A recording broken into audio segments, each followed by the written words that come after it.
So welcome back to DC Silver Age Storytime, and we're back in the Golden Age. It's More Fun Comics number 80 from June 1942, featuring Dr. Fate and the Octopus. Electric lights dim in a midtown rooming house. What? What's wrong? The lights are going out. Who's that? What's going on here anyway? Relax, Ginger. Don't be so nervous. It's only me, the Octopus. Does that startle you? No, I don't believe it. The stories I heard about that guy, no, they can't be. But they are true. And the Octopus is apparently quite strong. My spray gun condenses the gases in the air into black clouds, Ginger. That is all there is to my secret. But certain fools think I am a human octopus, so I intend to make them sure of it. Okay. So he wants Ginger because Ginger is a forger, and he's going to be starting a carnival. A crime carnival? You mean where each concession is operated by crooks? Well, that's not what he said, but apparently that is correct. So he wants to fill this carnival with criminals. We need kidnappers to bring the folks in, pretending it's just a carnival. Publicity stunt. You're one of the best in the snatch racket. Count me in on it. So they go around and start grabbing up wealthy people as they're also building the carnival. We hope you'll pardon our exuberance, folks. This is a little publicity stunt to get our customers. You had us worried for a while. Ooh, there's Beth. Yoo-hoo! Did they kidnap you too? So all these folks are there, under the guise of a handwriting expert. Expert forger gather handfuls of signatures with which to forge checks. Your writing shows firmness of character and great success at business. I'm glad to hear that. Reginald lots of dough. Boy, he got millions. I can use his handwriting all right. So that's what they're doing. They're snatching up wealthy people, including this fellow with the high hat. A lot of the fellows have high hats. Using various means to rob them. And here we have, of course, Kent Nelson with also his impressive hat, and Inza. In fact, all of the men here at this carnival running it are crooks. I know all of them. There's something rotten in Denmark, and I don't mean Danish pastry either. But what are you going to do? So he changes to Dr. Fate and just attacks him. Oh, Dr. Fate, let me out of here. So he just starts beating him up. Meanwhile, a couple other crooks see Inza, and he says, look, that's Inza, his girlfriend. So they know Inza's with Dr. Fate. Maybe if we snatch her, he'll leave us alone. Yeah, let's grab her. So they grab her, and then I guess they carry her up to the top of this high wire. Hey, you, Dr. Fate, call off the dogs of war, or we toss Inza overboard.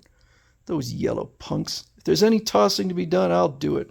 So he climbs up there, or I guess he flies up there, and then just trips. Looks as though I'm going to take a little trip. Oh, boy. So they just start choking him out because, of course, his lungs and his air passage are his weakness. I tell you what, why not wear like a metal neck brace or something, or a gas mask? We got him now. Throw him off the platform. Can't move without air in my lungs, so he plummets. And so does Inza, who was hanging from the high wire. He catches himself mere feet from the ground. That shock would snap an ordinary man's leg, but mine, being a pure energy, can absorb the shock. And then he manages to catch Inza, who apparently must also be immune because it doesn't seem to tear her shoulder out of its socket. So he follows after them. Oh, I can't look. Go on, Muggsy. Take me to the octopus. He'll know what to do. So Dr. Fate flies back up there and just starts beating up. It's hard to tell because all these thugs look the same. They all got brown suits and hats on. So he throws them off, but catches them before they die. As little as you deserve it, I'm going to save your lives. And so they tell him it's the octopus. He collected a lot of crooks and turned them loose on rich people. He kidnapped here. Sort of a crime carnival, he said. Yeah, just kind of, sort of. So I guess Dr. Fate knows where Octopus is. I almost called him Dr. Octopus. So he shows up. What a strange black cloud. He goes in and just starts again choking Dr. Fate out. A little surprise party, Dr. Fate, and you're the guest of honor. Not only is he not indestructible, he seems quite easily defeated. I don't know what would happen if they just started stomping on him. Take him down the road to the empty garage. I'll take over from then on.